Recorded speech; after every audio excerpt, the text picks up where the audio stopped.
Myself, Dr. J.D. Ansari, and I am a laparoendoscopic surgeon. Today, we will discuss about rigid cystoscope.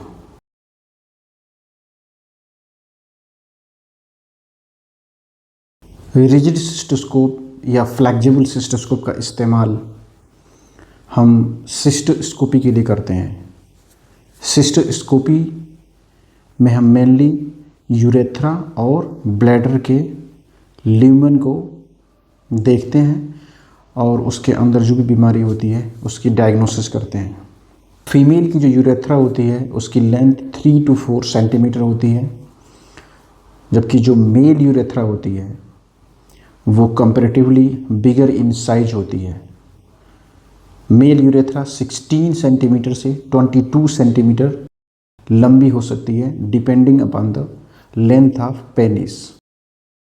Mail के अंदर जो anterior urethra होती है वो posterior urethra से angled होती है। एंटीरियर यूरेथ्रा और पोस्टीरियर यूरेथ्रा के बीच एक एंगल होता है, वो बिल्कुल स्ट्रेट नहीं होता।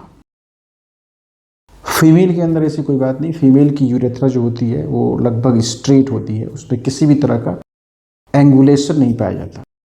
सिस्टोस्कोपी के दौरान हम मेनली यूरेथ्रल डिजीज जैसे यूरेथ्राइटिस, यूरेथ्रल स्ट्रिक्चर या मेल के अंदर प्रोस्टेट की साइज को देखते हैं। ब्लैडर के अंदर सिस्टाइटिस, ब्लैडर मास, स्टोन, वेजाइको वेजाइनल फिस्चुला या ब्लैडर आउटलेट ऑब्स्ट्रक्शन की वजह से जो पेशाब की थैली यूरिनरी ब्लैडर की वॉल में जो चेंजेज होते हैं जैसे ट्रेबेकुलेशन या डाइवर्टिकुला की डायग्नोसिस करने के लिए हम मेनली सिस्टोस्कोपी करते हैं। सिस्टोस्कोपी के दौरान हम इतनी चीज़ों का इस्तेमाल करते हैं। ये फाइबर ऑप्टिक केबल है जिसका इस्तेमाल हम लाइट के लिए करते हैं। ये कैमरा हेड है जिसके थ्रू इमेज स्क्रीन पे प्रोजेक्ट होती है। ये एक टेलीस्कोप है और इसे ब्रिज कहते हैं। और ये है रिजिड सिस्टोस्कोप। ये ऑब्टूरेटर है और ये सिस्टोस्कोप सीट। ऑब्टूरेटर का ये वेजिकल एंड होता है और ये सैफ्ट होता है। ये एक लॉकिंग मैकेनिज्म है। इसमें एक ग्रूव बना हुआ है सलाइन के जाने के लिए, नॉर्मल सलाइन के जाने के लिए एक ग्रूव बना हुआ है। आप जब सीट के अंदर इसे लॉक करते हो तो ये बिल्कुल फिट हो जाता है इस सिस्टोस्कोपिक सीट के अंदर। एंटीरियर पार्ट जो सिस्टोस्कोप सीट का होता है उसे बोलते हैं बीक।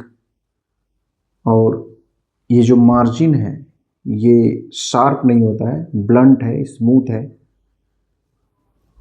यूरेथ्रा के अंदर इंट्रोड्यूस करने पे किसी भी तरह की कोई इंजरी प्रोड्यूस नहीं करता।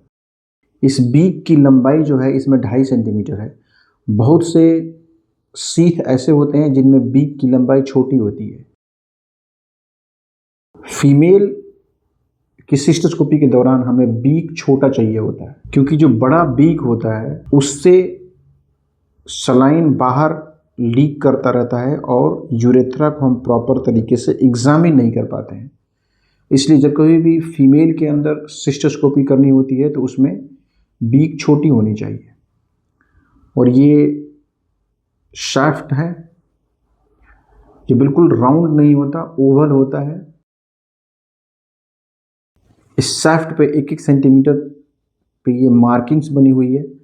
लगभग 10 to 12 सेंटीमीटर के बाद ये मार्किंग शुरू होती है। 10 to 12 सेंटीमीटर के बाद, इसमें 12 सेंटीमीटर के बाद ये मार्किंग शुरू हुई है और ये मार्किंग हर 1-1 सेंटीमीटर पे है और इसमें 11 मार्किंग्स यहाँ से लेके यहाँ तक है। इस सीट की टोटल लंबाई जो है वो तकरीबन 23 सेंटीमीटर है। जैसा कि मैं बता चुका हूँ आपको कि मेल यूरेथ्रा की जो लेंथ होती है वो 16 से 22 सेंटीमीटर होती है। तो सिस्टोस्कोप की जो ये सैफ्ट होता है इसकी लंबाई भी 22 से 23 सेंटीमीटर होती है। इसे कलर कोडिंग डिस्क बोलते हैं। डिफरेंट साइज के सिस्टोस्कोप में ये डिफरेंट कलर का होता है। इसमें आप देख रहे हो ये वाइट है। इसे इनलेट और आउटलेट वेंट बोलते हैं।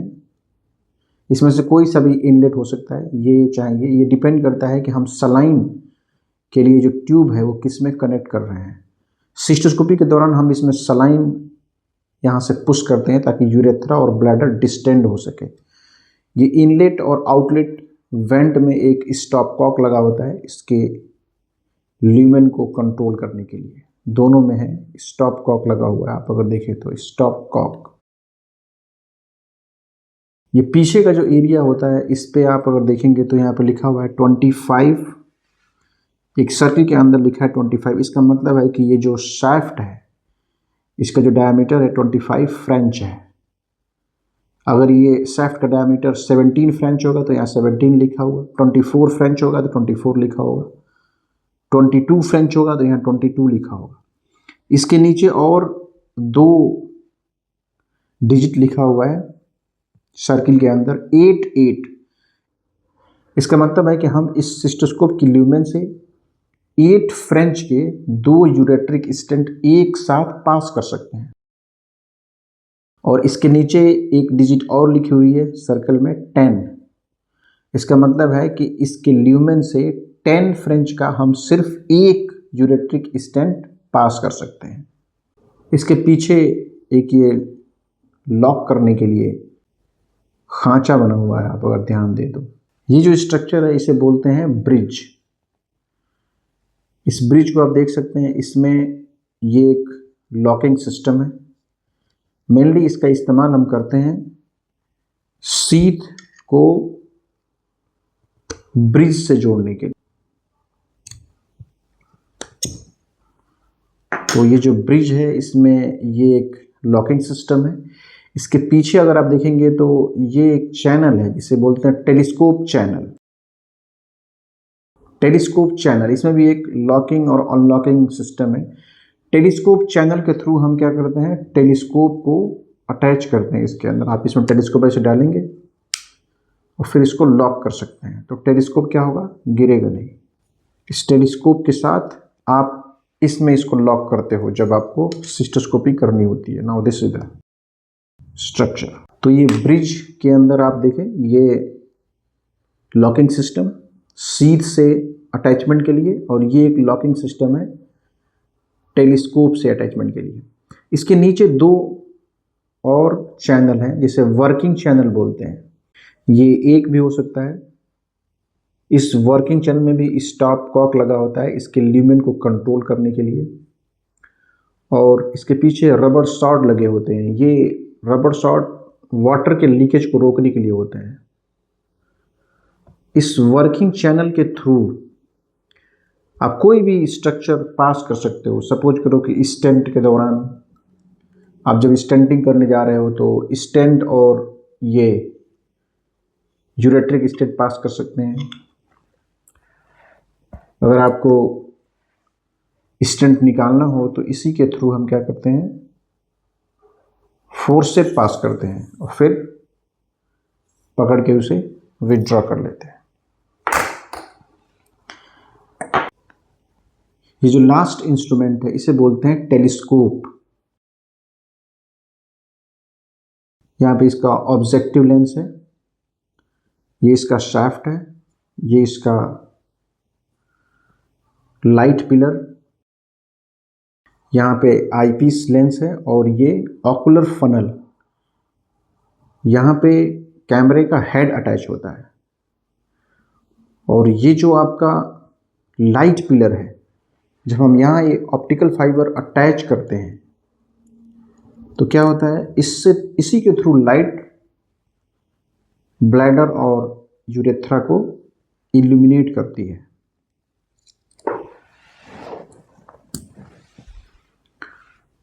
आप अगर इसको देखेंगे तो ये टेलीस्कोप, इसकी डायमीटर 4 mm होती है, और ये जो टेलीस्कोप का ये टर्मिनल कट है वो ऑब्लिक है, बिल्कुल हॉरिजॉन्टल ना होकर ये ऑब्लिक है। इसे बोलते हैं 30 डिग्री 4 mm टेलीस्कोप। 30 डिग्री इसलिए कि ये जो कट है इसका एंगल 30 डिग्री है, और 4 mm इसलिए कि इसकी डायमीटर जो है वो 4 mm है।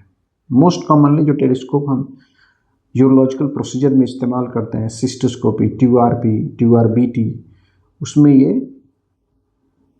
4 mm 30 डिग्री टेलीस्कोप का इस्तेमाल किया जाता है। 0 डिग्री 4 mm भी टेलीस्कोप आता है, लेकिन उसका इस्तेमाल जनरली हम नहीं करते हैं। 4 mm 30 डिग्री का जो टेलीस्कोप होता है उसका फील्ड ऑफ विजन ज़्यादा होता है। अगर आप 0 डिग्री टेलीस्कोप को का एक्सिस फिक्स करके अगर रोटेट करोगे तो फील्ड ऑफ विजन चेंज नहीं होगा, लेकिन आप 30 डिग्री टेलीस्कोप का एक्सिस बगैर चेंज किए अगर रोटेट करेंगे तो field of vision gradually change होगा। क्यों? क्योंकि जो 0 डिग्री लेंस होता है उसका फील्ड ऑफ विजन ऐश है, वर्टिकल होता है, और 30 डिग्री का एंगल्ड होता है। तो जब आप रोटेट करोगे तो हर एंगल पे क्या होगा? विजन चेंज होगा। इसका एक ड्रॉबैक है, जब आप ल्यूमेन में इसको गुजारते हो तो वो टनल व्यू दिखाई नहीं देता है। ल्यूमेन जो टनल की तरफ दिखाई देती है वो 30 डिग्री में आपको नहीं मिलेगी। इसमें जब आप डालोगे यूरेथ्रा के अंदर तो आपको यूरेथ्रा की इंफीरियर वॉल दिखाई देती है। तो इसके लिए हमें स्कोप को बिल्कुल स्ट्रेट न डाल के थोड़ा सा एंगल करके डालना होता है, उससे आपको ल्यूमेन पूरी दिखाई देती है। और जैसे ही आप ब्लैडर के अंदर एंटर करते हो आपको फील्ड ऑफ विजन 30 डिग्री में ज़्यादा मिलता है। आई होप आपको ये बात समझ में आई होगी। अब ये सारे सिस्टम को हम अटैच कैसे करते हैं, इसका इस्तेमाल बहुत कम किया जाता है, इसलिए इसको तो आप अलग रख दो। सबसे पहले क्या करेंगे, आप इस सीथ और इस ब्रिज को अटैच करेंगे। उसके बाद आप इस 4 mm लेंस को इससे अटैच करेंगे। अब ये सिस्टोस्कोप असेंबल्ड हो गया। अब इसमें क्या करना है, कैमरा हेड को यहाँ अटैच करना है, लाइट सोर्स को यहाँ अटैच करना है, और इसको अटैच करने के बाद इसका वाइट बैलेंस करना है, और फिर जो इनलेट वेंट में हमें सलाइन या ग्लाइसिन अटैच करना है। यूं नहीं रखना है, यूं रखना है, अदरवाइज फाइबर ऑप्टिक जो फाइबर हैं वो ब्रेक होंगे और लाइट का ट्रांसमिशन गड़बड़ हो जाएगा। ऐसे पकड़ना है, you have to hold like this. फिर आपको सिस्टोस्कोप इंट्रोड्यूस करना है। होता क्या है, जब आप सिस्टोस्कोप इंट्रोड्यूस करते हो सलाइन यूरेथ्रा के अंदर जाती है, यूरेथ्रा की ल्यूमेन को डिस्टेंड करती है। मैंने आपको बोला जब 30 डिग्री लेंस हो तो आप स्ट्रेट नहीं जा सकते। आप अगर स्ट्रेट जाओगे तो आपको ल्यूमेन जो टनल विजन होता है नहीं मिलेगा, इसलिए आपको 30 डिग्री में स्लाइटली ऐसे करके जाना है। जब ऐसे करते हो तो 30 डिग्री के लेंस से ल्यूमेन पूरी दिखती है। जब आप इसे पुश करोगे पेनाइल को क्रॉस करते हुए, जब आप बल्बस यूरेथ्रा को क्रॉस करते हुए मेम्ब्रेनस तक जाओगे तो वहाँ पे मेल यूरेथ्रा क्या होती है, एंगल्ड होती है, आपको कुछ दिखाई नहीं देगा। फिर आपको क्या करना है, यूरेथ्रा को स्ट्रेट करना है। You have to move like this. जब आप ऐसे करेंगे तो यूरेथ्रा स्ट्रेट हो जाएगी, आपको ल्यूमेन दिखाई देगा, प्रोस्टैटिक यूरेथ्रा। ल्यूमेन देखते हुए आपको एंटर करना है। प्रोस्टैटिक यूरेथ्रा के अंदर जब एंटर करोगे आपको फिर थोड़ा और पुश करना पड़ेगा ब्लैडर नेक को क्रॉस करने के लिए। जब भी सिस्टोस्कोपी करें हमेशा ल्यूमेन देख कर पुश करें। अगर आप ल्यूमेन देख के पुश नहीं करेंगे तो there will be chance of membranous urethra injury या फिर प्रोस्टैटिक यूरेथ्रा इंजरी। जब आप ब्लैडर के अंदर जाते हैं आपको स्कोप ऊपर लाना है। जब ऊपर लाओगे तो आपको ट्राइगोन दिखेगा। ट्राइगोन में राइट की तरफ करेंगे इधर तो आपको दिखेगी राइट यूरेट्रिक ओपनिंग, लेफ्ट की तरफ करोगे तो लेफ्ट यूरेट्रिक ओपनिंग। और ये जो दोनों यूरेट्रिक ओपनिंग होती है वो एक रिज पे होती है, रिज। उसके पीछे रिट्रोट्राइगोनल एरिया होता है जब आप स्कोप को यूं करेंगे आपको पूरी पूरी राइट लैटरल वॉल दिखेगी। जब आप स्कोप को यूं घुमाएंगे तो आपको लेफ्ट लैटरल वॉल दिखेगी। और अगर आप इस स्कोप को बिल्कुल यूं कर दिए, ऐसे घुमा देंगे तो क्या दिखेगा? डोम, ब्लैडर का डोम दिखेगा। इसके अलावा एयर बबल्स दिखेंगी।